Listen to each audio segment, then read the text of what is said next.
Hey everybody, I'm back with the second video of my first time home buying experience.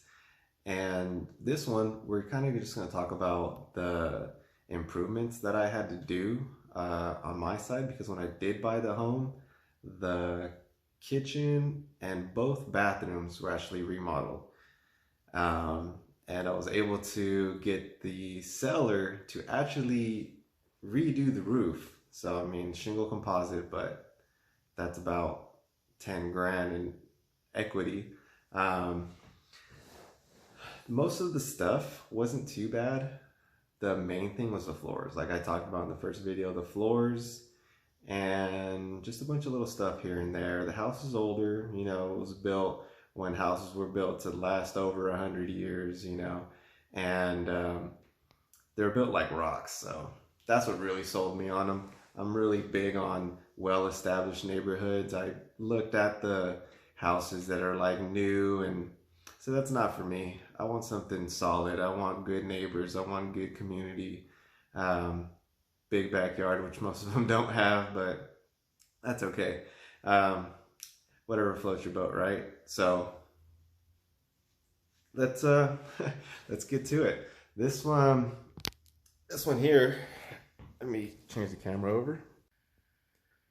So these are probably going to be your most biggest expense here, especially this one here.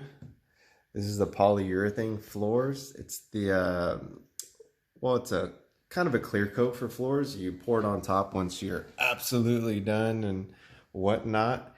But that thing is about 50 something bucks each. I ended up using about four of those, and three of these, actually, let's say four. Yeah, because this is pretty empty. Four of these, that's your stain, run you about 15 bucks or so each. I guess it depends on what quality you want, and if you want water-based or oil-based. That's really going to really depend on you, what you're comfortable with. These dry really fast. Not really a tutorial, but you're gonna definitely need some of this. This stuff here is Miracle Workers. It's called Mineral Spirits, but essentially it's just a cleaner. So if you any mistakes or whatnot, like for example, this thing here, you get a little too far and you start marking up your walls. But that comes right off once you wipe it off on time. While we're here, this is actually just from tape being peeled off. What I decided to do was go ahead and tape off the entire edge here with the baseboard instead of taking it off. I figured that saved me a whole lot of time and money, because then I don't have to put in new baseboards that potentially would break. I do, however, had to fix a couple of these. That's only because I took out some walls.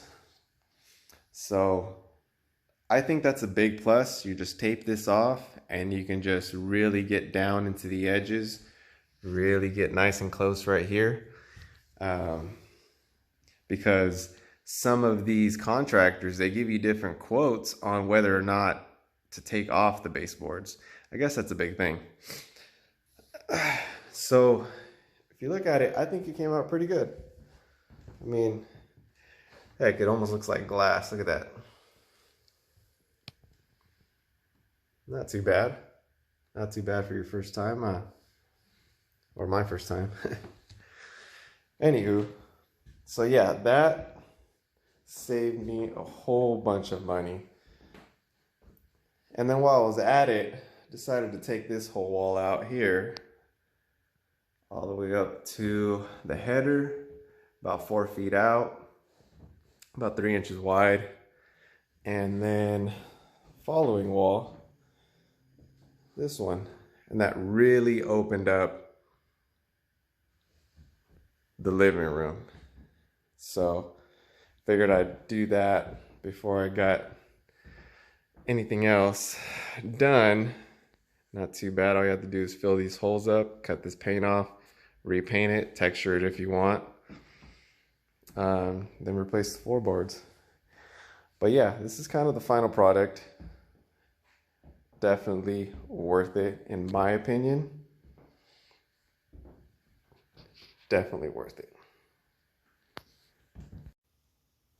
So that alone saved me a good $3,000 to $4,000, depending on which contractor I would have went with.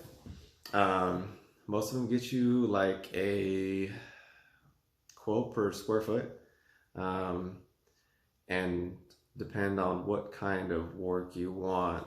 For example, if you would want extra layers of the polyurethane, if you wanted to take off your baseboards, if you wanted to color match stains with like other flooring that you had. I mean, there's a whole bunch of different scenarios, but after looking about it for a couple of days or so, I said, you know what, I can do this myself. And sure enough, here I am. Definitely glad I did. That added a whole lot of equity in the home. I mean, anywhere from 5,000 to 10,000 down the road, and this is definitely going to stay for a long time. Definitely going to last at least 10 years minimum. Sorry, but yeah, that was definitely one of the things that helped out during the process, because I was almost not going to take the house because of that. I said, you know what, hardwood floors, that's not something I want to do.